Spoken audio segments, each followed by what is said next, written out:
Welcome to the Graced by Rain podcast, a podcast about the beauty in life. I'm your host, Elaine Shircliff. Welcome back, everyone. Thank you for joining me. um, for those of you who didn't listen to the latest episode last week, um, it's been a little bit of a crazy time since the election. I quit my job with Social Security and then I moved to Michigan. It was crazy fast and wild. Um, we can dive into that here in a moment. But first, today's episode is the beauty of Dan Price. He is the Chicago Wolves assistant coach. Um, Amazing human, super amazing. I you know, I interviewed him in February before I knew I was moving to Michigan. I was actually in Grand Rapids interviewing him. I was in town for a few days just to, go to multiple Griffins games and see if I liked being in Grand Rapids in the middle of the week because I've only ever had been there on the weekend, and obviously I love it, but sometimes weekend towns don't always match up to the vibe of the weekday town. I loved it.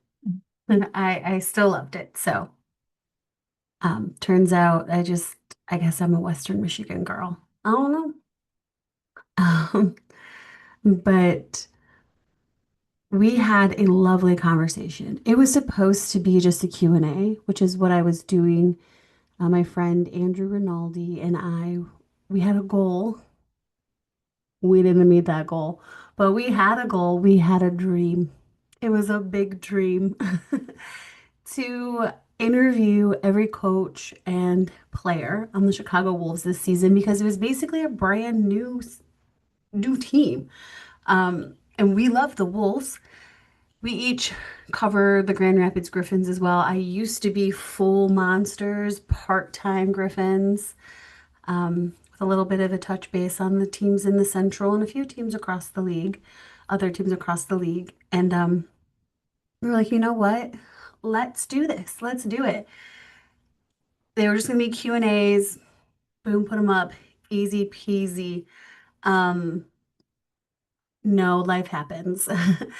And I hadn't posted Dan's yet, not because I didn't make time for it, right? This one was tough because I transcribed it out. I slotted it into a Q&A and I read it and I was like, oh, this fell flat. Like on paper, it just didn't work. It did. There was a lot of knowledge. Like you learned a lot about him, the way he coaches, why he is the way he is, um, where his brain comes from. He he's just incredible. Um, Problem is it felt devoid of feeling, and he's so genuine in the way he talks, and I I couldn't capture who he was in the Q&A, and then I tried to capture who he was through a feature. But at that point, I was so overwhelmed at my job, just literally probably days away from a stroke because of the stress that we were experiencing since the inauguration. And I just couldn't put into it what it deserved. And even then, it would be really hard to capture the way that he spoke, right? You could almost hear him smile when he talked about his family or the team. You could and he like hear you could hear his facial expressions, but you couldn't see them, right? We were on the phone, so I could be wrong, but I felt so much of him was so present that I felt like he was with me in Grand Rapids when he was in Chicago. And there was no way for me to emulate that. I just couldn't do it. And I mean, some writers can, and I used to be able to, but like I said, my mental space was not there. And so I decided, you know what, let's table it. I moved. I've been here for, it'll be 2 months on June 9th. Um, and now I'm like, I'm not all the way unpacked, but I do need to post some content. So I was like, well, you know what the best way to do to show someone their voice is to post their voice. So I'm lucky enough that I have this podcast and I'm going to release the interview that way. If you're on YouTube, it's gonna be just a picture of him with the audio playing underneath of us. So I'm sorry you won't get to, see our faces like talking, but it's still worth listening to. It's very worth listening to. And so his conversation put me in a really good path. It helped me realize things that I was fighting. It helped me realize some things that I was fighting. Um, because I guess maybe didn't want to admit it. I don't know.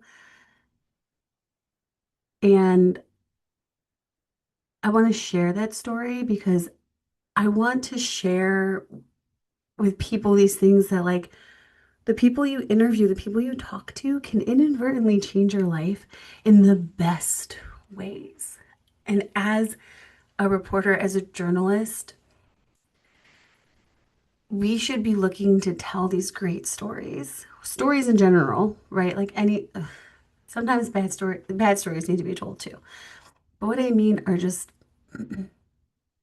we should be trying to create relationships with people. And I don't mean being buddy buddy or like besties, but to connect with another human on another level. Everything doesn't need to be so transactional. I feel like that's where sports journalism has started to head, especially in the pros. You see so many people just putting stuff out there, just asking the same lame questions over and over again. I do it too sometimes, but sometimes it just feels so transactional. You ask the question, you're like, okay, bye, I'm done. Let me go on with my day. I don't like to go first, ever. Very rarely do I like to go first in a scrum, in a post game, in a press conference.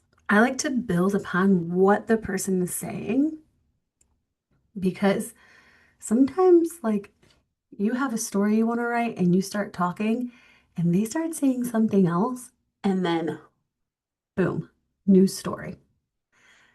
Go with what they want. People will tell you what they want to talk about. They might not straight up be like, hey, I want to talk about this. But there'll be keywords that maybe you can dive into.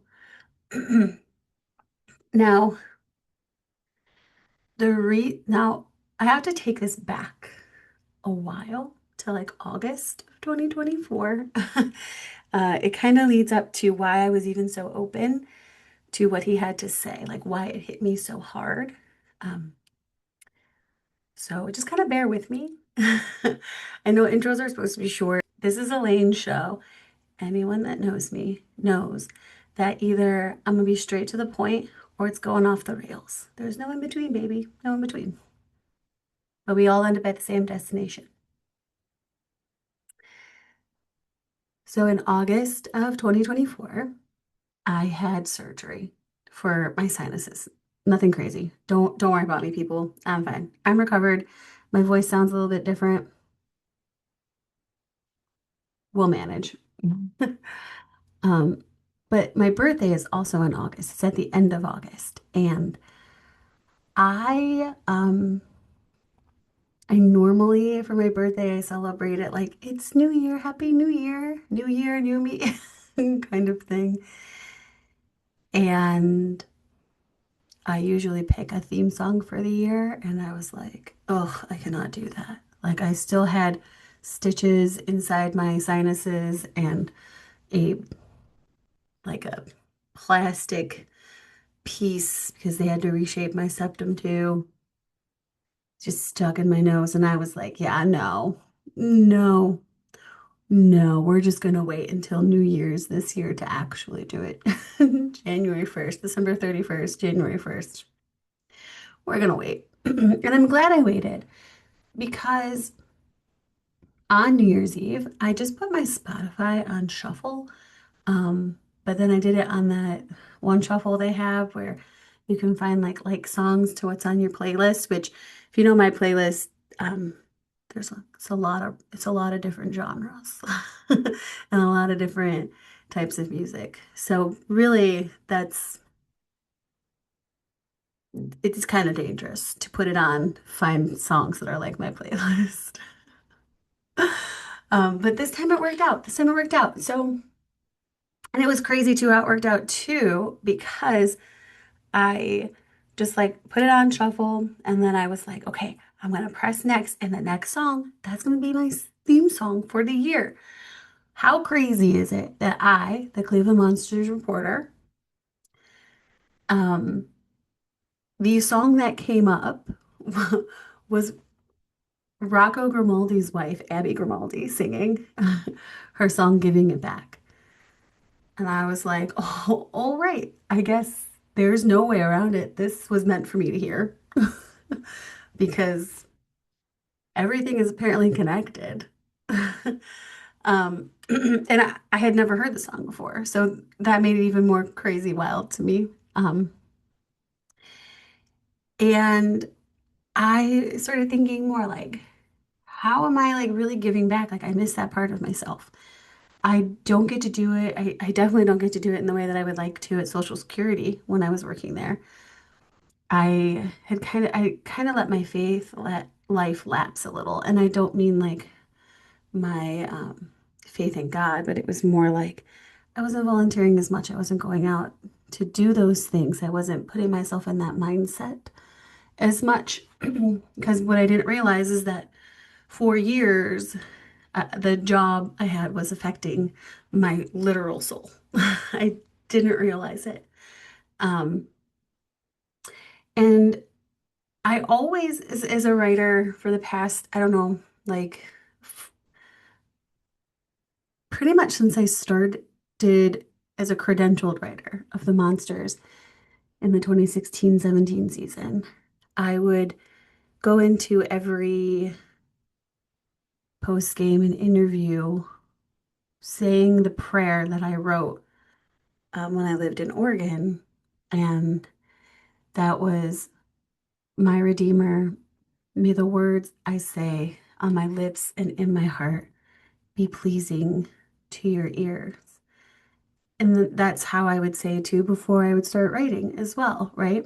Like, I want to tell this story correctly. I want to bring love and compassion and kindness and excitement into my craft. However, while listening to Giving It Back, I realized that that's only part of the story. That's only part of how I can give back as a writer. Um,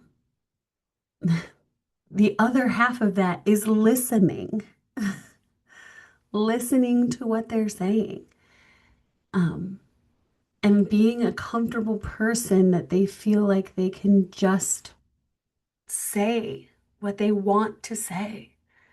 And so I added another part to the prayer, which was, and may I hear your voice through the words of others. So I started going into, after the first of the year, started going into post games and interviews, one-on-ones.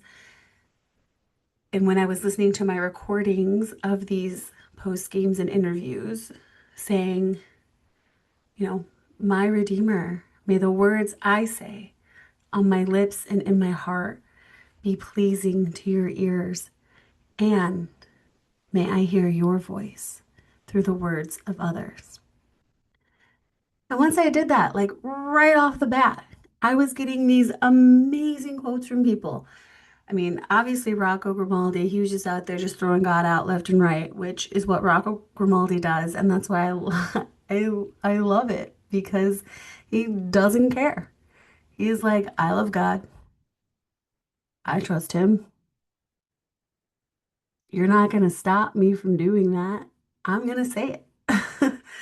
Um, I got to hear some amazing things from Jack Greaves, and I think my I think my favorite one is like Amadeus Lombardi, talking about how his injury was all part of God's plan for him and how he needed to trust it and accept it. And we dove into that a little bit later, in exit interviews. And it just blew me away that this young kid doesn't care. He's like, I'm going to talk about God. Let's go. It's such a part of me. Let's do it.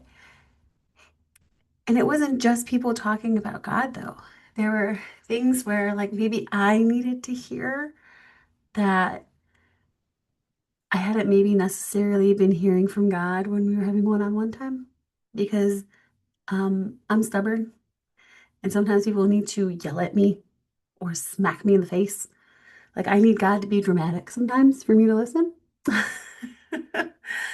Um, and I originally, my plan was to move up to Grand Rapids by the end of this summer. So I've already made that plan, but it was going to be working for Social Security. I was going to convince them to move me up there by establishing residency first and then being like, oh, well, I already live up there. And it's so much more convenient instead of living out of like my family's house to go to work. I know it was a very Hail Mary, trying to strong arm the government into doing something.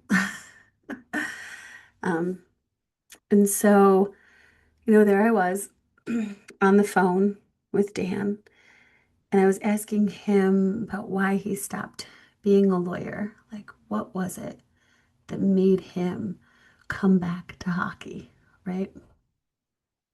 And just sitting there, just listening to him. And he was like, I just didn't love it anymore, or I didn't love it as much. And I had to put the phone on mute because I was crying. I was in tears. I was sitting there in the hotel room looking right at Van Andel Arena. It was a gorgeous, gorgeous February day. Absolutely gorgeous. And it hit me. I didn't love what I was doing anymore. I couldn't be me. I couldn't help people anymore. I caused more harm to people on a daily basis than I could to change their life for the better. I couldn't handle anymore hearing the stories of people who had asylee status and refugee status, and they were on their way over and then were turned back around because they had just taken away on a whim and didn't tell them. I couldn't handle, not being able to help people who like weren't going to receive a check that month because of a mistake, or um, I couldn't handle some of the things that were coming down the pipeline, and it made me so sad because all I wanted to do was help people and make the world a better place one person at a time. And I know you can't, change everyone's life. You can't make everyone's life better. Um, but I felt like there was just so much red tape. There was so many hoops to jump through to help people, but it was easier to not help them. And there wasn't enough hours in the day to help all the people we needed to help. There weren't enough people. Um, there was just, it was literally like being on the Titanic and watching it sink. And I thought that I would stay. I thought I would be like the quartet going down with the ship, playing and singing. Um, but I knew in that moment that eventually I would not be there because I didn't love it anymore. And if I didn't have that conversation with Dan Price, I don't know if I would be living in Grand Rapids right now. I, I work for a Catholic church now, by the way. One of my dreams for my whole life was to be able to work for the Catholic Church. And here I am. And I get to do it in the city I love. All because um, I listened to a song and it made me realize I wasn't giving back to God in the way that I wanted to with my writing. And somehow it led to me being open enough to listen to what Dan Price said to make me realize I wasn't giving back in the way that I wanted to in the federal government and in my job. And now life is so much better. And 2 weeks into my job, I left and I was like, I don't have chest pain. I have chest pain when I leave work. I guess that's normal. I guess that's healthy. I guess that's a healthy work environment. So I hope that people who are listening to this um, interview, I hope that they take something from it. There is a lot of good stuff there. And if you don't take it from there, I hope that you are listening to other interviews and you're just very open to what's being said, whether it's about the sport itself or it's about being human, right? Because sometimes people will say things about the sport and it hits you, and you're like, dang, that actually applies to my life, right? Um, Like anytime they're like, well, there's always the hills and valleys, the ebbs and flows. It's literally like life too.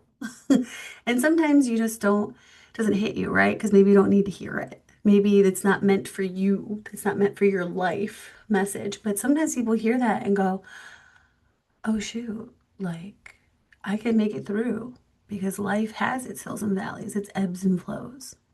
So I urge all of you who love sports and love listening to interviews, I urge you to just go into each one with open ears and an open heart and open mind for whatever might be said. And journalist, please, please start going into these interviews with an open heart and an open mind so that when they say something, you can just deviate from your questions. Oh, shoot, that's a great point. And goodbye, questions. I know I pre-wrote the story, but YOLO.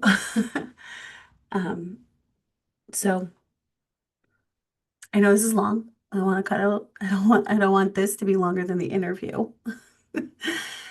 So I hope that you guys enjoy what Dan Price has to say.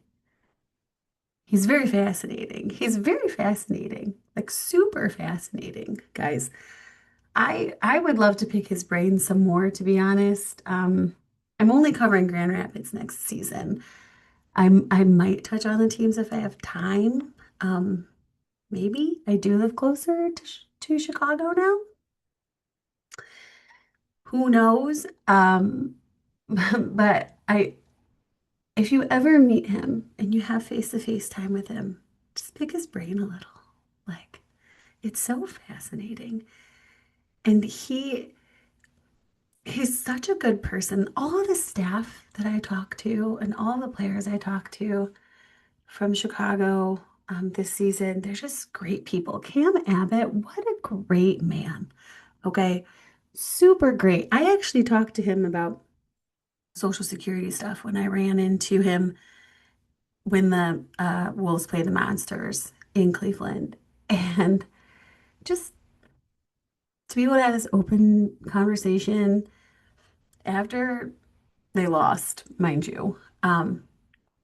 So giving of his time, so wonderful. So, if you have a chance to talk to any of those coaches, I say go for it. Pick their brain. If you live in Chicago, in the greater Chicago area, you want to cover a team.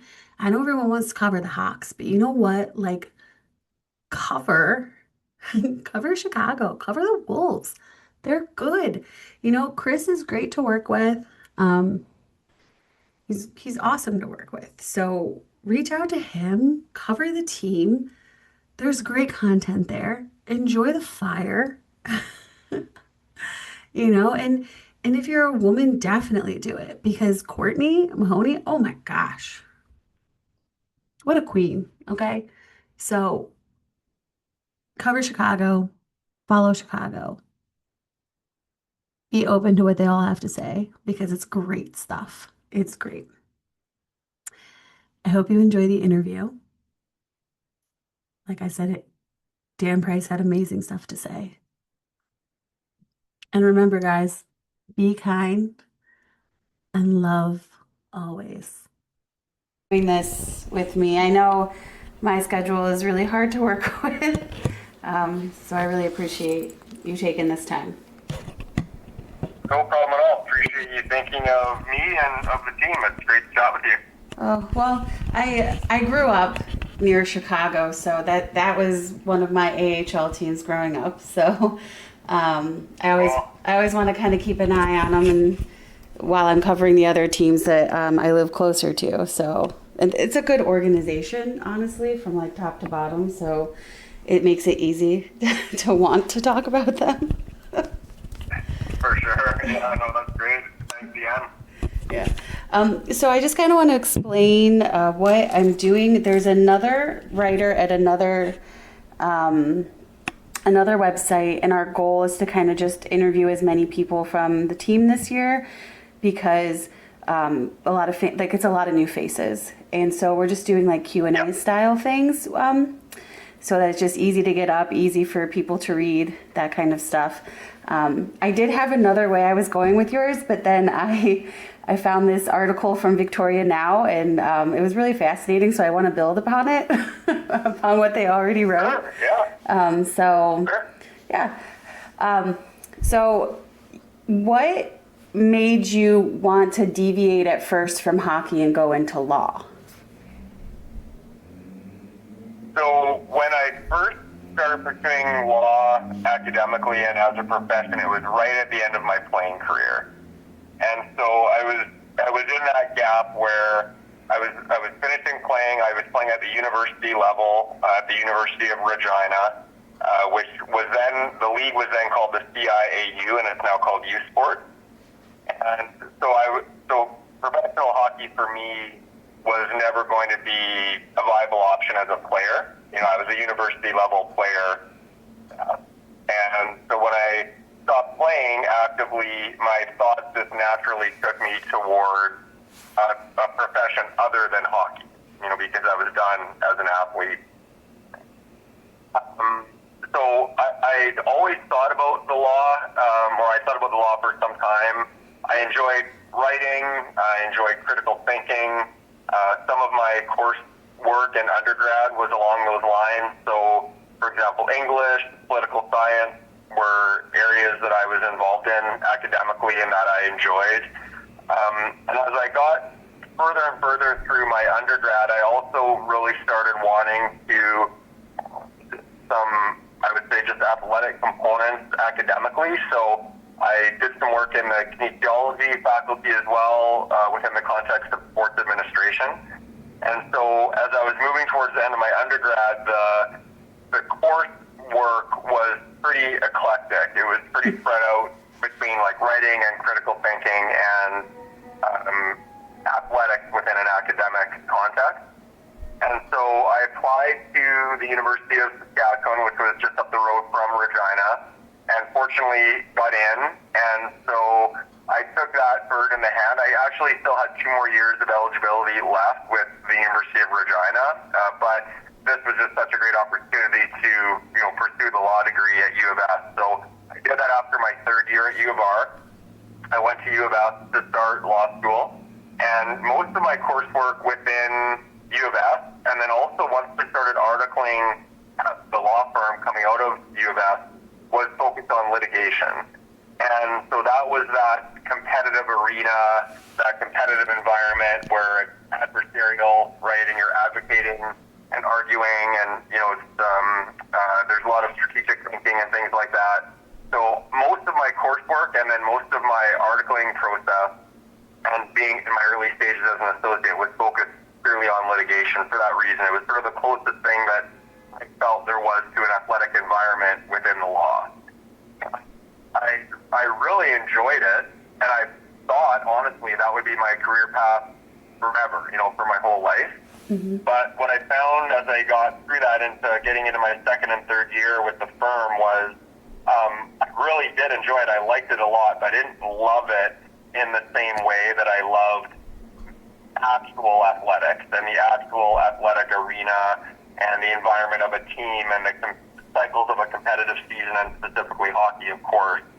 And so it was more so that hockey started pulling me back than it was I intentionally deviated from hockey in the end. Yeah. So what was that moment when you realized that like hockey was calling you home? Do you have like a specific moment, or was it just gradual? No, I really do have a specific moment, and so it was right as I was moving from my first year as an associate. So I finished article. I summered and then I finished articling.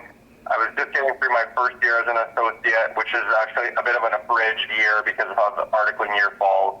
And I was just moving into my second year as an associate, which is really when you're full time in a firm and trying to really build your practice and eventually move towards partnership down the road.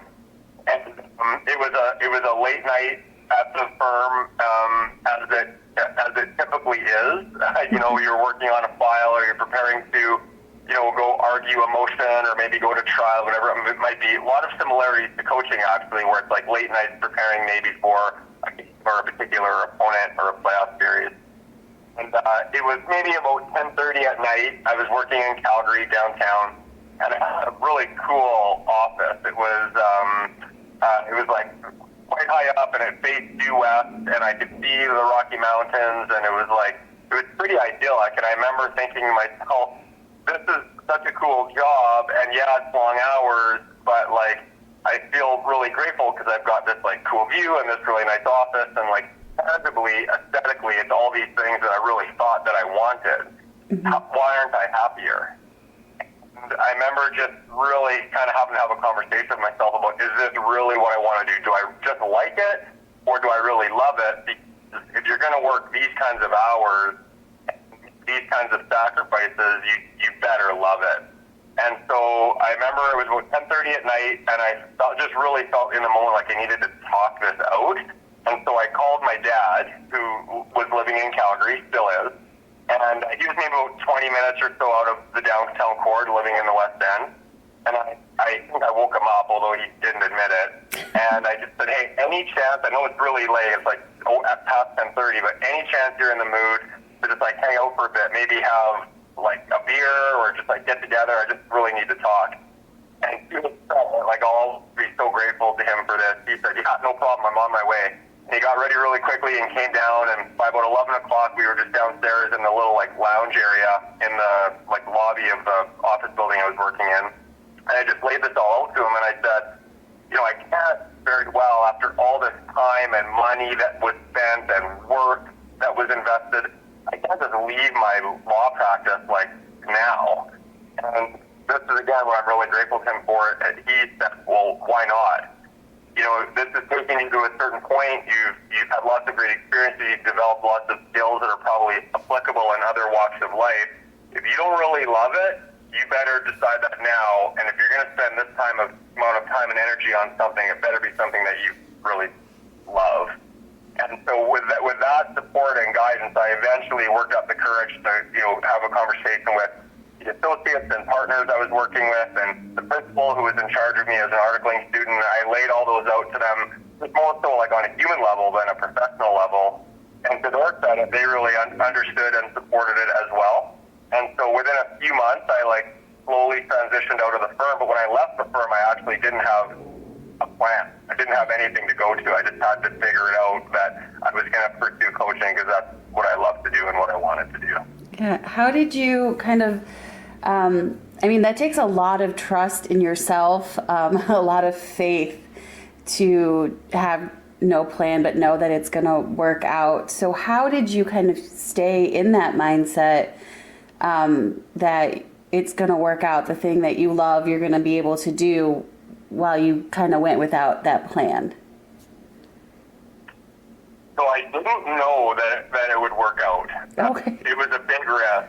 Yeah, I actually felt like it was probably a huge gamble, and there's a really strong possibility that it might not work out, and that I might have to maybe return to the law, still that pursuing coaching, but maybe just do it in a bit of a different context, as far as the legal profession, or maybe the law degree in some other way, in business or something peripheral to coaching. A lot of people have mentioned me maybe like agency or player personnel or management or just administration.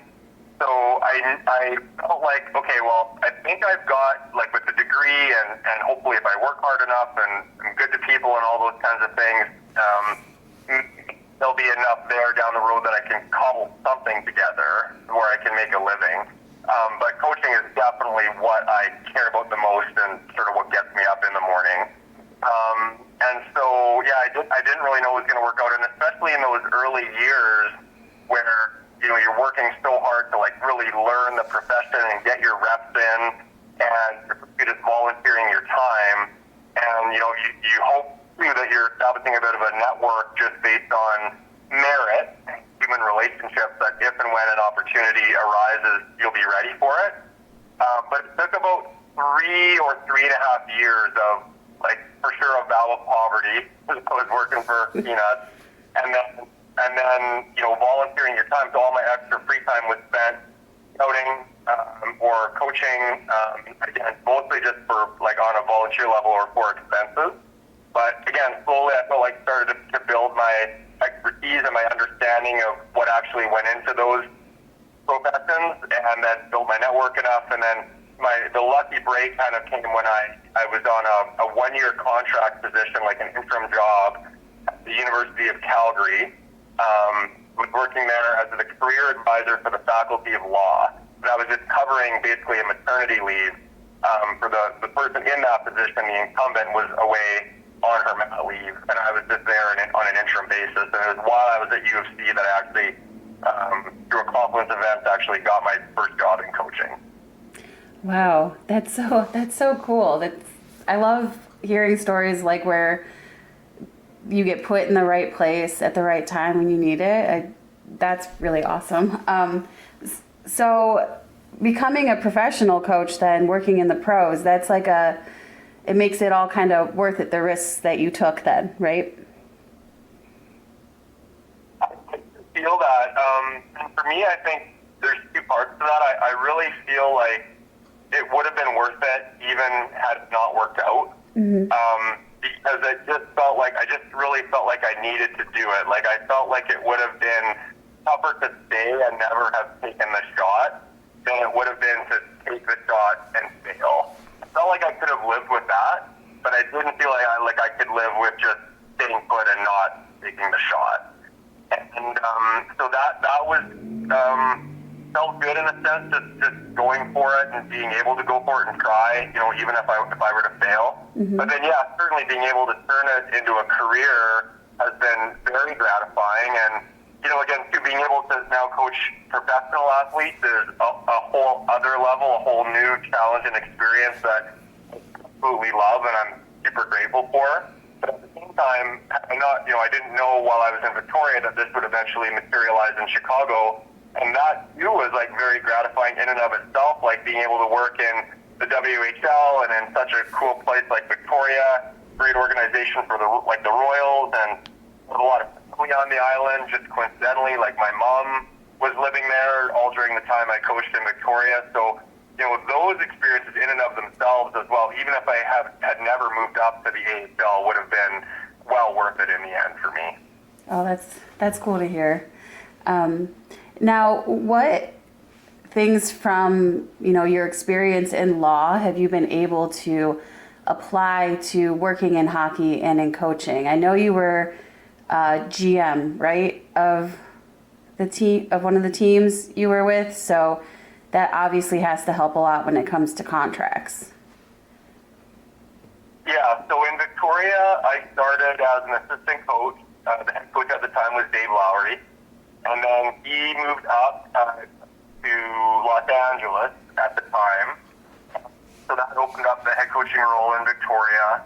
I was fortunate enough to be able to transition into that role when Dave left.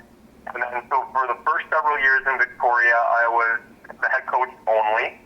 And then when COVID hit, the general manager in Victoria at the time, a gentleman named Sam Hope, he left the organization and went into an executive role with BC Hockey. And so, in junior, sometimes the teams will combine those roles. Mm-hmm. And so, COVID was such a difficult time. Everyone was running pretty lean. So it gave me the opportunity to actually combine 3 roles and at times 4. So primarily I was the head coach and general manager, but I was also the alternate governor. And then for a while, before we sort of restaffed on the business side, I was the interim club business operations as well. So what was really neat was it allowed me to really see under the hood and see, okay, in its totality, how does an organization run? How does the org chart fit together? What specifically is the head coach's role within that larger framework? What kind of vocabulary does the head coach need to, report up to the executive team and report out to the training staff and deal with, PR and comms, and also work with his or her assistant coaches, and then of course the players, the scouts, recruiting, etc. It was like very robust, and it really helped me, I think. Once my focus narrowed back to coaching now here in Chicago, is understanding, okay, what's going on around the coaches in that orbit, and how can you make, hopefully, everyone else's lives easier? How can you really think proactively to help the trainers, help the players, help the communication staff, and reporting up to the management? How can you make their lives easier by, being very transparent and proactive, things like that. So those are the things I learned in the moment. But going back to your question about the training, like practically speaking in law, and then also the law degree itself. Mm-hmm.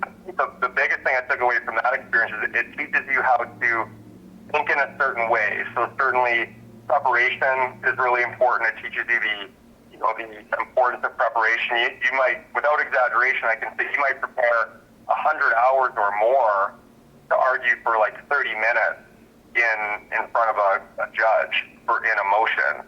And so the amount of preparation compared to the actual time it takes that you're executing that is like very disproportionate, and I've found that to be true in coaching.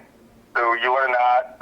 Certainly you learn, hopefully, to communicate in a certain way, to try to be like clear and to the point, and to make sure that you understand like the context and the different lenses people are seeing things through when you're trying to make a point. That was really important. But more than anything, I think what that legal training does, it teaches you how to spot issues and prioritize things. So if you're a coach, let's say, and you're preparing for an opponent, and there's 1,100 things that you're trying to like make sure you have ready for the team, narrowing it down to what are the 3 or 4 most important things you need to hone in on, and then honing in on those things well, and making sure that like they're very clearly articulated to the team, and that the team believes you when you tell them what's important. So that issue spotting and prioritizing, I think, was really helpful. Yeah. No, you hit on something that I talk to other people about, because I worked in youth hockey, and trying to get people who don't play the sport to understand that, like, you have to have the kids or the players believe what you're saying and buy into that. How does a coach go about doing that? Like, what are things you also have to do outside of that coaching room to really get them to believe and have that faith in you all the time? That's a great question. So it definitely does start with the player relationship. A player might, on a surface level, take your feedback or your suggestions or your instructions just because you happen to be the coach. Like, will that really take root, and will that be there for them in the moment, when they're tired and when there's pressure and when the play is happening really quickly? Like, will it be instinctive? Probably not, unless before you get to anything relating to hockey, X's and O's, whatever, you've developed a base level of just trust and respect with the player. So that means that they know, like, at a fundamental level, you actually care. Like, how are they doing? How are they feeling? What pressures and challenges are they facing, not just in hockey, but outside of hockey as well? I think also on the trust piece, they need to know that you're not just going to be critical every time and completely ignore all the positive contributions that they're bringing. I think you need to know that the positive contributions and the effort that they bring are recognized, and that, like any human, will make them more open to then accepting, constructive feedback or criticism or suggestions. So that's really important. And then the third piece is just that they understand that you're thorough, and they can see in your work and preparation that you've hopefully thought through all the variables, you've looked at everything, you've narrowed it down, you've decided on the best option, and then they can eventually over time, doesn't happen right away, but they can eventually over time trust your word because you've put in the work to help them understand what the why is.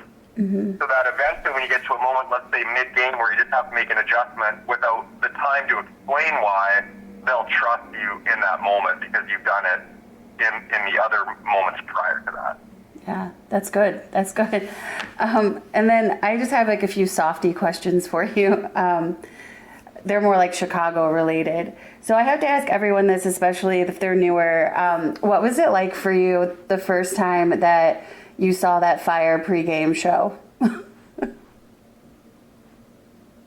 Yeah, I actually couldn't believe it. So I've been given a little bit of a heads up. I'd never seen video of it or anything, but some of our staff, for example, Jake Nietzsche, our strength and conditioning coach, and Austin Casper, our athletic therapist, they're both from this area, and they had been to these games, like even as young kids, coming up, and told me just how cool it is, and it gives you chills and like incredible sight, sounds, and pyrotechnics, but it's the difference for me is like how close it is to you. So right. Even when you go to NHL games, like on a smaller scale, it all seems further away.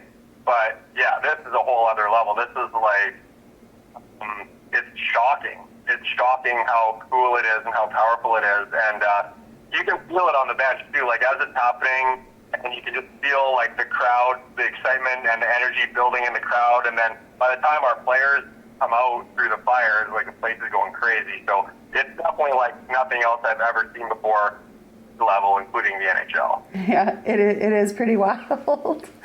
I love it though. So how has the so cool. It is so cool. Yeah, I mean, so I'm based out of Northeast Ohio, and when the Cleveland Cavaliers were in the playoffs at the same time as the Cleveland Monsters, the Monsters would use the fire that comes out of the scoreboard, and it was so hot, but it was so cool. I was like, please do it every game. Love that. It was so great. Now, how has the reception been for you guys this season with the fans? Because like I said, it's a lot of new faces, and they love this team. Yeah, another thing I was really impressed by, because as an outsider coming in, I actually wasn't sure what that dynamic would look like as between the Blackhawks, for example, and the Wolves. You're right. There seems to be like a really, really deep level of connection between the Wolves fans and the team. And, you see it, the two ways I've really noticed it. In addition to, of course, the main way obviously is like home at Ball State and all the fans behind the glass, and you're walking to the bench along the glass, and everyone's like fist bumping, and that's amazing. Like that's a real sense of community and camaraderie. But the two main ways I noticed that I haven't experienced before, one is the fans that travel to every single road game. Right, they're great. When we get off the bus, they're great. It's so amazing. Like we get off the bus, no matter how far away, even in California, they're there. The game, and they're waiting around outside to say good game, or sometimes they have snacks with them, or take a picture or get an autograph, and it's like that's days and days and hours and hours worth of time and money to be there to support the team, and that to me it's like very moving. Like like that's just I think hits all of us on an emotional level, the magnitude of that support. So that for me has been super cool. And then the other one that was new to me was the season ticket holder event that we had recently. And I apologize, I might misspeak on the name of the venue. You may have to correct me. I think it's Joe's Live in the Rosemont area. Yeah, I think that's, yeah. Yeah, it's like a live music venue, and it's right near that little outdoor skating rink, and you know, that little area of all those different like shops and venues and stuff like that. I'll have to double check the name, but we're doing that venue, and the sheer number of people that came to see and meet all the players and coaches and get autographs and interact, and they really conveyed, Elaine, like what you just said about how much the team means to them. And so hearing that meant a lot too. And it really, you know, as a player and as a coach, it gives you that extra little bit of juice that can really help carry you through difficult times, and, you know, the length of the season and the grind, and just knowing how much it means to the fans was like really, really inspiring for us. Yeah. Now the last question, have you learned anything this season? Like, because with every, you know, new thing you do in life, there's always some sort of lesson you learn, but you don't always see it right away. So I don't know if you've learned anything this season yet, or about coaching or life or anything like that. For sure. I really appreciate you asking that too, because yeah, moving from, you know, coaching the teenage junior athlete to now the adult professional athlete, I felt coming in like that would be the biggest variable. You know, the hockey would be faster and stronger and all those things, but I felt like tactically and, you know, prep-wise and bench management-wise, it would be pretty similar, and it has been. But the biggest difference has been just dealing with a different type of athlete. And so I could sum it up in this way is, you know, it's true, I think, with any person and any athlete, including, you know, teenage junior players, that if they're not having their best day at practice or in a game, there's usually something going on behind the scenes that is causing that. You know, something that's causing the fatigue or the stress or the distraction, whatever it might be. Junior level, I found that, you know, those are usually, those follow, I mean, obviously it could be anything. It could be family, or maybe someone that you know or care about is maybe like sick or something that's distracting you. But most often those junior age players are dealing with similar pressures most days. So that would be like high school and maybe relationships that they're in, and being away from home for the first time, billets and things like that. So you get I think, adept at helping those players with those problems, because there's similar problems that are sort of on repeat each season, each year. Whereas here, what I've noticed is because the players are so good and so mature and so dedicated and so dialed in, and the pyramid's like narrowing, you've got this group of like high achievers and elite performers, that if something takes them out of their rhythm, a particular player out of their rhythm, you really know something's up. So something may be bugging them, and that's a whole other different problem set at this age group. Maybe it's something with their contract or their future, or, you know, the realities of life and like providing for a family, or, you know, maybe it's something in their nuclear family, like with their wife or even their children. Maybe their wife's pregnant. Maybe they have a newborn who, you know, isn't feeling well. Like, there's a whole other variety of like very real world, real life problems that these players might be going through and experiencing. And that's why, again, going all the way back to the start, that like trust and relationship piece. If you don't have that mutual trust and respect with the players in general, and hopefully with each individual player, I just don't think you can ever get to the bottom of that in a way that'll help them solve that. You can only really help them play their best if you can help them with those other things outside of hockey. I'm not saying the coach is going to have the answers every time, but just being able to be part of the solution, hopefully, or understand there's something beyond just like the hockey side that's at play. I honestly cannot think of a single time this year where a player or the team has maybe dipped a little bit in their performance, and it's been because because, oh, they just weren't into it today. Like, that does not exist at this level. It's always something else bigger that you need to try to help the player solve. Right. Yeah. No, I tell that to people all the time. I think that's the human aspect of the sport that people like forget about. And I mean, like, I think I forgot about that a lot too when I was younger. But once I was like a communications intern for a youth hockey team. And after that, it opened up my eyes to like how human the players are and how business the sport can be, and how you have to meld them in a way that doesn't, where you can still be successful, but also not lose like your humanity. And Yep. I think it's hard to get that message across to people who haven't been in it, because they're like, oh, well, this player they suck, so we need to trade them. And it's like, we should look at the full picture before we say that, because there might be like a million reasons why they're not doing well, or why they're not going to get traded, or they also see everything you put out there. Like, maybe we don't see that too. Yeah. Yeah, but oh my goodness, I'm so glad I deviated from my original questions.